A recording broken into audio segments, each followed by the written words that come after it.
Gravação iniciada e vamos ao que nos interessa, né? Neste momento. Eu vou disponibilizar, aliás, eu já coloquei todos os slides que iremos usar até sexta-feira, né? Acho que é até sexta ou mais tardar até segunda ou terça, né? Ou seja, até a metade da semana que vem, se possível. Eu acho que não vai chegar a isso tudo não, porque o conteúdo é bem rápido e não tem muito... O conteúdo é bem mais rápido para a gente ver, para a gente aprender. Para vocês aprenderem. Então eu vou colocar aqui a apresentação. Ela já está...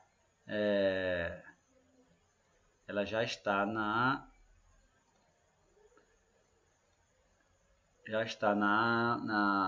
no Ciguema, já coloquei lá, falta colocar só no Classroom, mas eu já coloquei lá essa apresentação. Essa apresentação já coloquei lá, então vocês já podem... Deixa eu ver se tem alguém para entrar aqui. Não, até o momento não. Então, vamos lá. Boa noite mais uma vez e temos agora mais quatro assuntos para a gente ver, para vocês aprenderem, para terminar o conteúdo programático, que é gás de Fermi e elétrons livres, né? Superfície de Fermi, teoria de Bloch, né? O teorema de Bloch no caso, e teoria de bandas, né? Teoria de bandas de energia, para a gente entender a questão dos gaps, banda preenchida, banda proibida, e por final a questão, o estudo sobre semicondutores, né? Materiais semicondutores, né? Fazer um estudo superficial sobre isso, entender bem a questão dos semicondutores, né? Claro que sempre estamos tentando melhorar as nossas tecnologias, né? Estamos sempre avançando em tecnologia.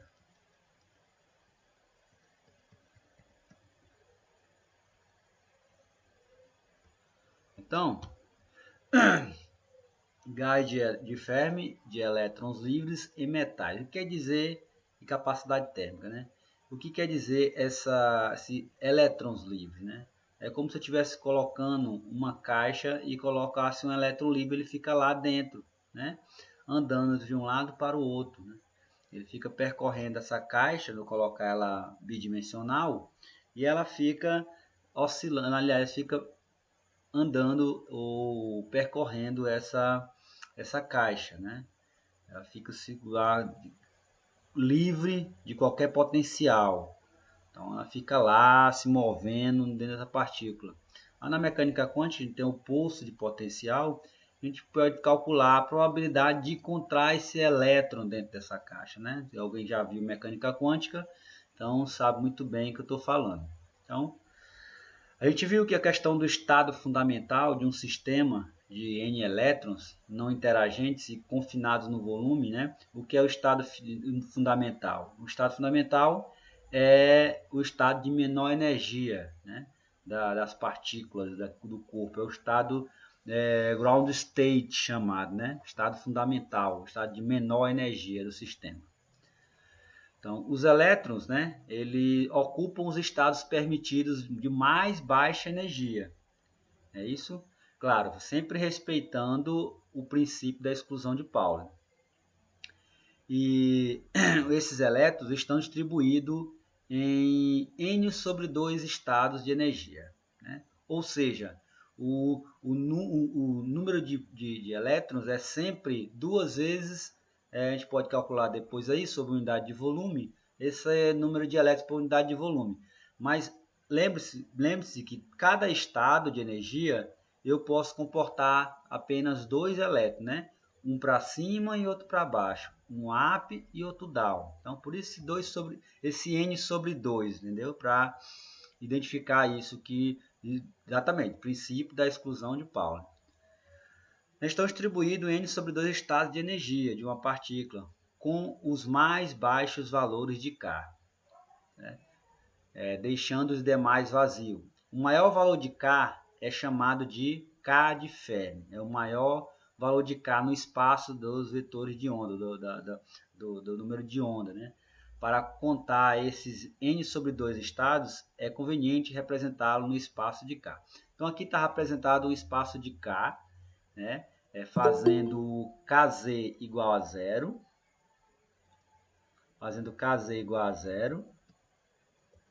e temos aqui o plano Kx, Ky, né? Então está nesse espaço aí, o espaço dos Ks. E esses pontos exatamente a região onde os vetores vai estar, ou seja, esses Ks estão, né? Os estados do elétron, né? Aqui, se a gente for analisar aqui em 3 dimensões, né? Basicamente aquela questão da rede, né? É o que eu estou vendo aqui em 2 dimensões, estou fazendo Kz igual a zero, né? Só um plano para mostrar essa questão. Olha, com esse tamanho aqui, ó, né? De um espaço para dentro do espaço dos Ks, né? 2π sobre L.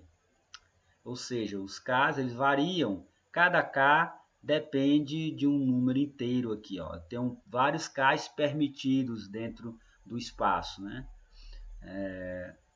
E aí, como eu falei aqui, Kz igual a zero, e temos os Ks representados dessa forma aqui, ó, né? Que é o Kx, Ky, no caso Kz é igual a zero, sendo que os valores de n são números inteiros, né? Não podemos ter números inteiros. Aqui menos, mais ou menos, ok?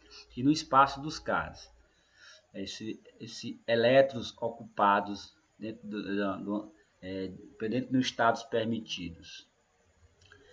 E no espaço tridimensional, esses Ks permitidos, né, esses vetores,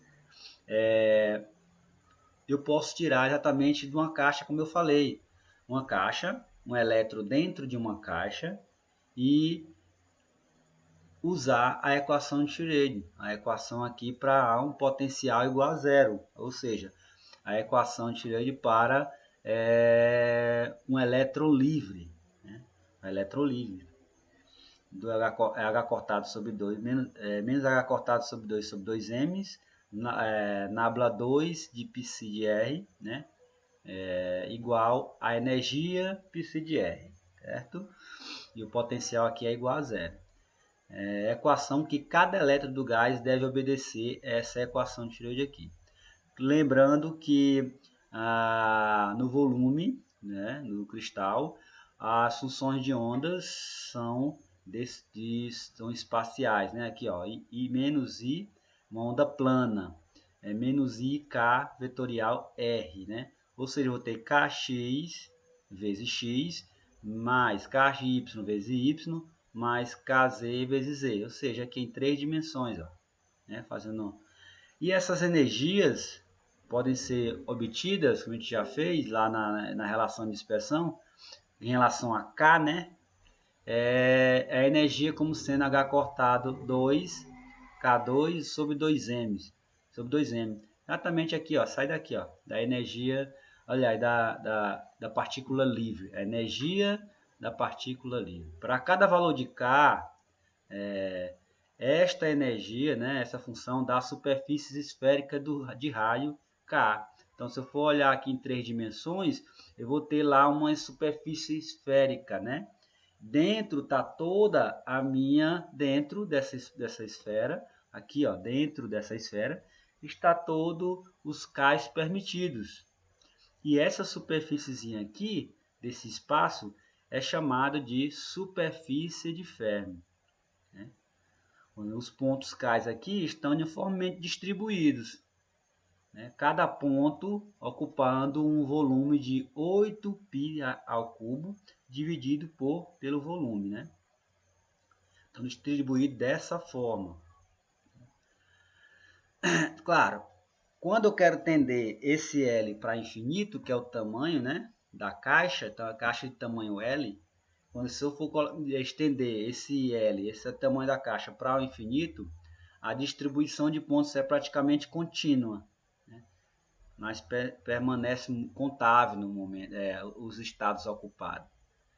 E, né, esses estados permitidos, que contém aqui na esfera de raio K, a gente vai chamar de KF, exatamente a superfície de Fermi, né? Dessa esfera, em torno da origem, estarão ocupados e os demais vazios. O raio dessa esfera é obtido impondo-se que o volume da esfera contenha n sobre 2 estados. Então, quando eu faço n sobre 2 estados, eu quero contar o número de estados contidos na esfera de raio KF, né? do espaço de Cas de Fermi. Então, como é que eu faço? Eu calculo o volume da esfera dividido pelo volume, né? Volume da esfera, tá aqui, ó, 4πk3f sobre 3, né? Aqui é a equação para o cálculo de um volume de uma esfera, 4 terços de π R3, né? No caso, o raio aqui é o KF, isso, vezes o número de estados por unidade de volume, que está aqui, ó. Cada ponto ocupa um volume de 8π3 sobre V, né? É dividido, o volume da esfera dividido pelo número, aliás, pelo volume ocupado por cada ponto, né? Então, fração sobre fração, conserva o primeiro e multiplica pelo inverso do segundo, ó. Aqui, multiplica pelo inverso do segundo. Beleza. Quando eu faço toda essa álgebra aqui agora, a questão vai ser algébrico, que é conta, eu vou ter 4πk3f sobre 3 vezes, aliás, 4πk3f vezes V dividido por 3 vezes 8πr3. Pi 3, né? O que a gente pode fazer aqui, ó? Eu posso multiplicar tudo por 2, então aqui vai ficar só n, tá vendo? Multiplicar por 2 aqui, 2 por 2 dá 1. Quando multiplicar por 2 aqui dá 8, né? Então vai ficar 8 sobre 8. Eu posso simplificar aqui, dividir 8 sobre 8. Então vai ficar π, e aqui π ao cubo. Então eu tenho π ao quadrado aqui embaixo. K3f vezes V dividido por 3π ao quadrado, ok?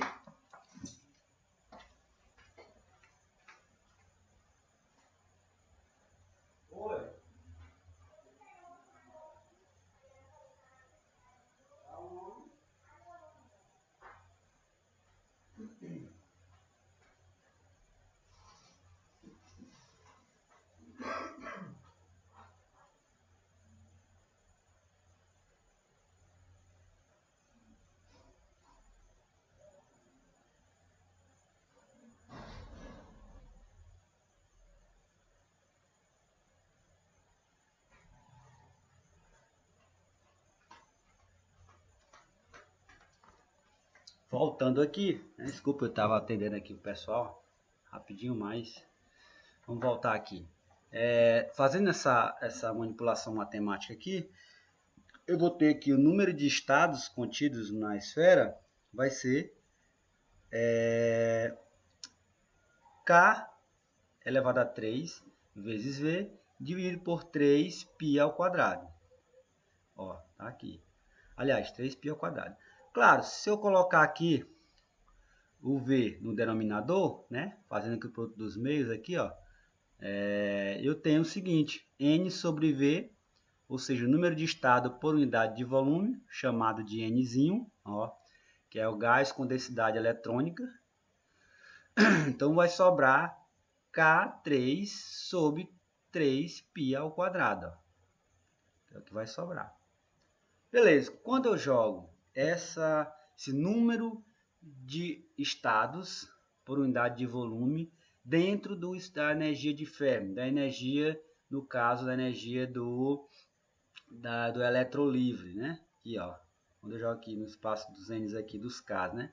NK, o K de Fermi. Então, quando eu manipulo aqui, ó, o K3 vai ser igual a 3nπ ao quadrado, ok? 3nπ ao quadrado, ou 3π ao quadrado vezes n, vai ser o K3F. Só que na energia é H cortado 2, K2 2 sobre 2m, ó. A energia do elétron livre dentro de uma caixa. Então, quando eu tiro aqui, no caso, K2, eu vou ficar com outro K aqui, certo? Ou seja, K vai ser a raiz cúbica de 3π ao quadrado vezes n. Olha só, vamos aqui, ó. K vai ser a raiz cúbica de 3π ao quadrado vezes n. 3π ao quadrado vezes n. Só que o K aqui é ao quadrado, né? E aí, como eu tenho 1/3 lá na raiz, eu fico com 2/3 dentro desse termo aqui, ó. Que o K vai ser exatamente isso aqui, ó. 3π ao quadrado sobre 2, a raiz cúbica. Elevado a 2, eu tenho 2/3, ó. K2, H cortado elevado a 2 sobre 2m, que multiplica o K ao quadrado, que eu tiro daqui, que é 3π ao quadrado vezes n elevado a 2/3, que é a mesma coisa da raiz cúbica do quadrado desse termo aqui, ó. Então, a superfície esférica de raio KF, onde ela separa os estados ocupados dos vazios, né? Os ocupados dos vazios. Claro, no ground state, no estado fundamental, no estado de energia mais baixa. Essa superfície esférica ela é conhecida como superfície de Fermi. Ok? O que acontece é que se a temperatura ela é diferente de zero,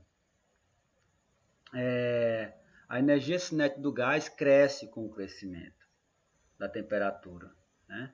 Alguns níveis de energias que estavam desocupados a uma temperatura de 0 Kelvin, elas passam a estar ocupados, deixando o nível de energia mais baixo desocupados. Então tem essa inversão. Quando você vai mexer na temperatura, quando você tem quando a temperatura é diferente de zero. Então a probabilidade de um estado de energia estar ocupado em equilíbrio térmico é dada pela distribuição de Fermi. Aqui a distribuição de Fermi é uma função da energia dada por 1 sobre... Estão lembrados daquele fatorzinho lá que a gente viu na sexta-feira? Exatamente essa função, ó, né? Que a gente viu lá na distribuição de Fermi. Onde esse mizinho aqui, ó, ele é o potencial químico do sistema. Se é um potencial químico, ele depende da temperatura. A temperatura T. E a escolha dele para um número total de partículas, ele é fixo, né? Ele é fixo esse valor do potencial químico, não depende aqui. O sistema só se encontraria em seu estado fundamental a uma temperatura 0 Kelvin. E no caso, todos os estados, né, para essa temperatura, a energia seria menor ou igual do que a energia de Fermi. Então, estão ocupados, né? Toda essa energia está ocupada dentro desse estado, né? Os estados estão ocupados. Então, que essa energia total do sistema ela é um somatório dessas energias, é isso? E acontece que o volume ocupado para um K é de 8π ao cubo sobre o volume, que é a distribuição de cada volume ocupado, né?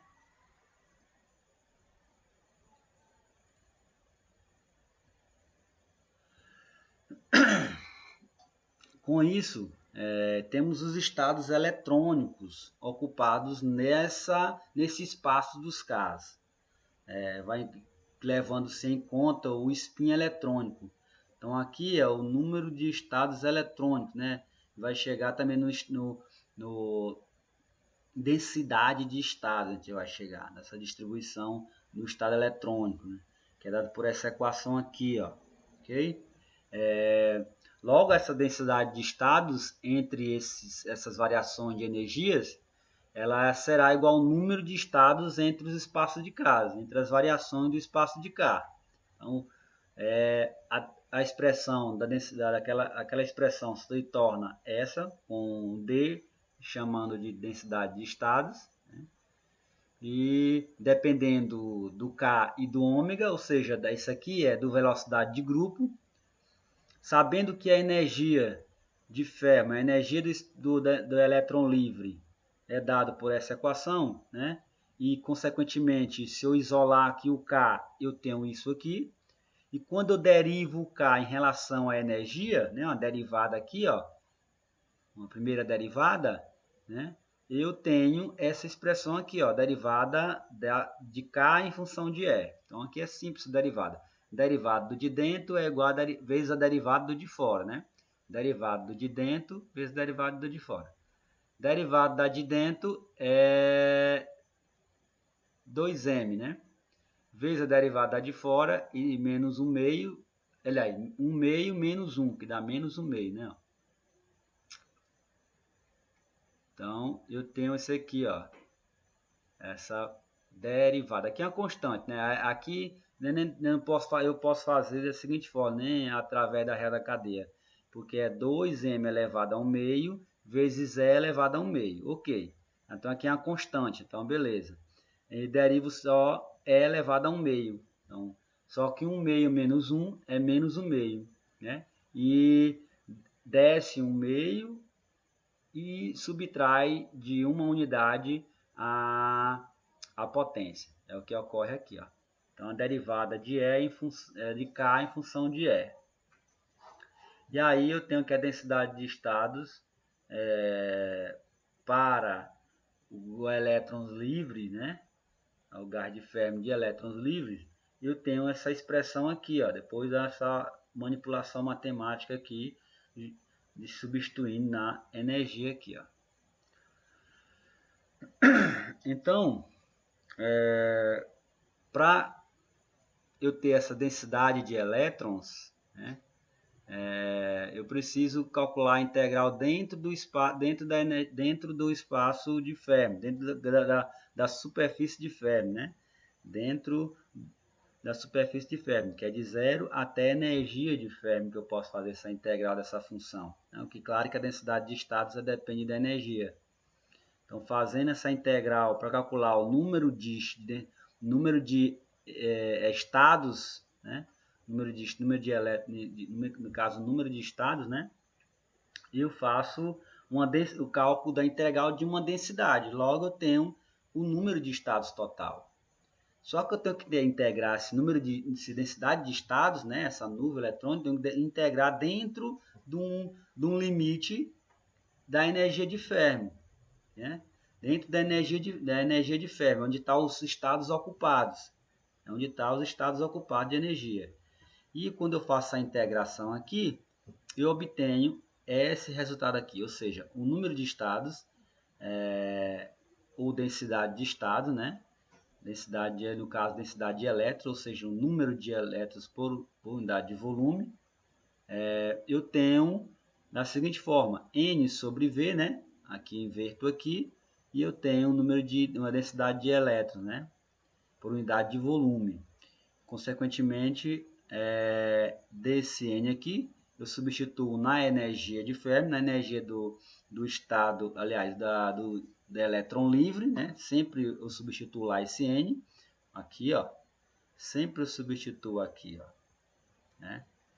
Só que em função lá é de K, então você pode inverter a energia aqui, ó. Da energia de Fermi. E daí eu tenho que a energia é H cortado 2. Novamente eu tenho aquele termo que é o KF ao quadrado, né? Ó. Exatamente o que a gente viu lá, o KF ao quadrado, ó. Ok?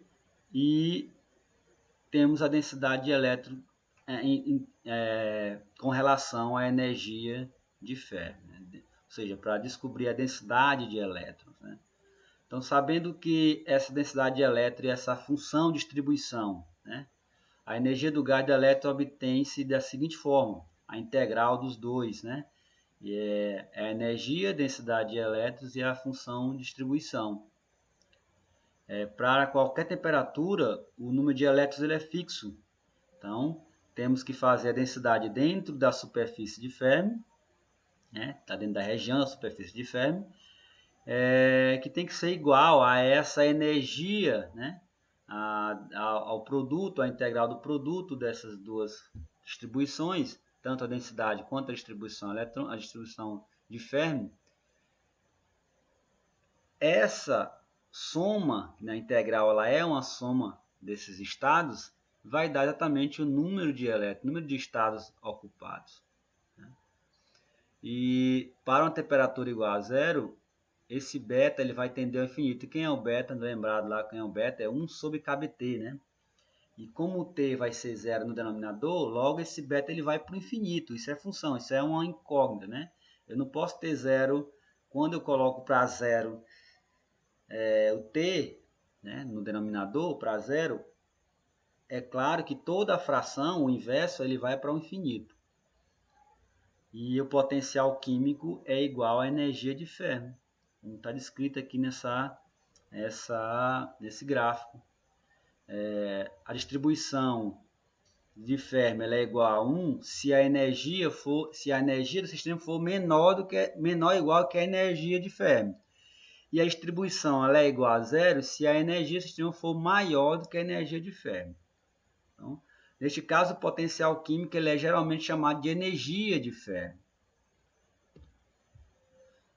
Então, para T igual a zero, a energia do gás de elétron é 3/5 N vezes a energia de Fermi. Então, depois de calcular a integral da densidade de estado vezes a energia, eu consigo encontrar a energia do gás de elétron, né?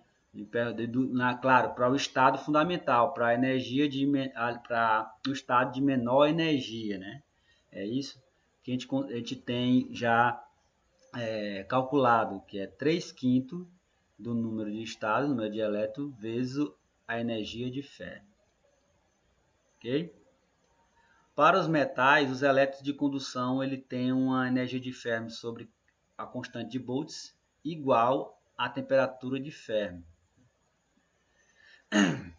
Então, para um T maior do que zero, o potencial químico diminui, mas sua variação com a temperatura é extremamente lenta, varia de 1%, entre 0 Kelvin e 1000 Kelvin, é muito pouco. E aqui é o gráfico mostrando a distribuição de Fermi-Dirac, né? Para várias temperaturas rotuladas aí para 50, né? 50.000 K. O potencial químico para cada temperatura pode ser obtido diretamente do gráfico, né? Com a energia para o qual o F, aqui ó, F igual a 0,5, né? Já o calor específico, né? Calor específico para o gás de Fermi exatamente a derivada da energia com a temperatura a volume constante. A gente já viu isso aqui semana passada, na sexta-feira. E usando de toda a ferramenta da distribuição de Fermi, da equação da integral que vai de menos infinito a infinito, temos que o calor específico do gás de Fermi, quando essa energia de Fermi ela é muito maior do que o kBt, ou seja, para altas energias e baixas temperaturas, a gente tem um calor específico ela proporcional à temperatura do gás de Fermi, dado por essa expressão aqui, ó, né? E somente os elétrons com energia mais baixa de kBt, em torno da energia de Fermi, são excitados termicamente, adquirindo excesso de energia da ordem de kBt. É a fração T sobre Tf, essa fração, no caso, que ele diz, é T sobre Tf, e são estes elétrons que são excitados. ou seja, ele passa de uma energia mais baixa para uma energia mais alta. Então ele vai subindo de nível, né?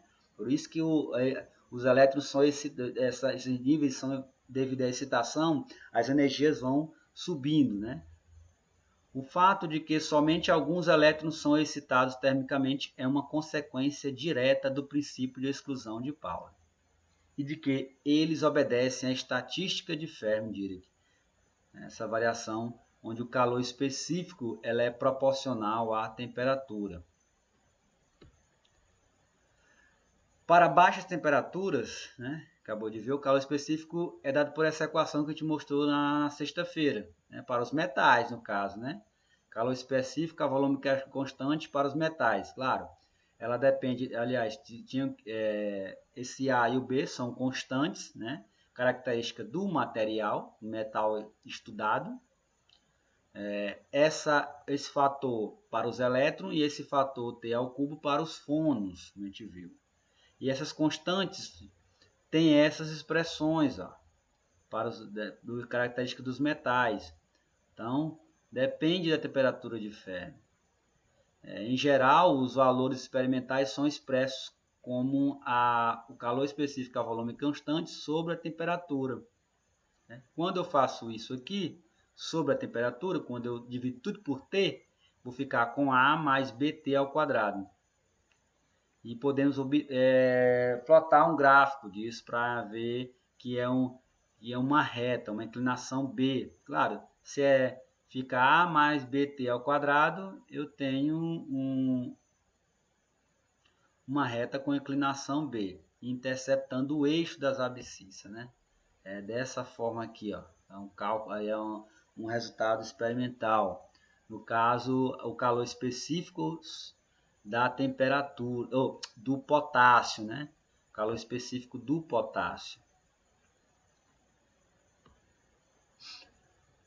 Essa teoria que acabamos de apresentar explica de modo satisfatório a variação do calor específico, a volume constante dos elétrons, do gás de elétron, com a temperatura, para baixas temperaturas, no caso para os metais. Alguns desvios em relação à experiência são observados e a razão disto são alguns efeitos que não foram considerados nesta teoria. Por exemplo, a interação dos elétrons de condução com o potencial periódico da rede estática. Então, isso não foi levado em conta. Outra interação dos elétrons de condução com os fônons. São outros estudos. A interação dos elétrons de condução entre si, ou seja, um elétron que se move produz reação inercial no gás de Fermi circundante. Então, isso não foi levado em conta para o estudo, ou seja, para explicar a variação do calor específico com a temperatura. Ok? O que tínhamos para hoje era basicamente isso, era o estudo dos elétrons livres dentro de uma caixa, né, simulando, com o estudo do gás, aliás, da energia de Fermi à superfície de Fermi, onde temos as expressões com distribuição de Fermi e a energia de Fermi, claro, sabendo que a energia livre, quando eu falo elétron livre, eu estou dizendo que ele está sujeito a potencial zero. Né? Isso eu tenho através da equação de Schrödinger. Para quem lembra, isso aqui é a equação de Schrödinger para um potencial igual a zero. Então, esse estudo ele é interessante para você entender a questão dos semicondutores, né? Para entender as ocupações dos elétrons dentro de um material, seja ele isolante, seja ele sólido, ou seja ele um semicondutor, seja ele um condutor. Então, esse estudo da energia de Fermi, ela é muito importante para você entender a distribuição eletrônica, para entender a distribuição de bandas, teoria de bandas. Então, a energia de Fermi dá exatamente os estados ocupados dentro do espaço dos casos. É a energia onde todos os estados estão ocupados. Fora daquela superfície, eu está desocupado. Né? É aí que a gente vai ver a questão do gap. É o estado ocupado e o estado desocupado. Então, É isso que a gente vai entender mais na frente sobre a teoria de bandas. Alguma pergunta, pessoal?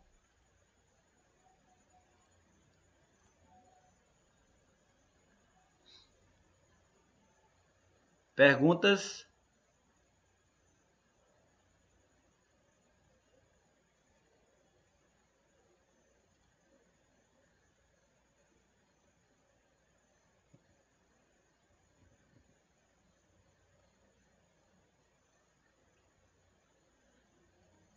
Perguntas, pessoal?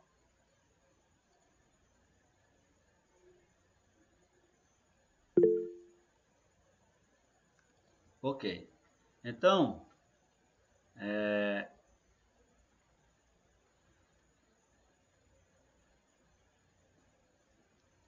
se não temos nenhuma pergunta, nenhuma dúvida em relação ao estudo do gás de Fermi e elétrons livres, né? No caso dos elétrons livres,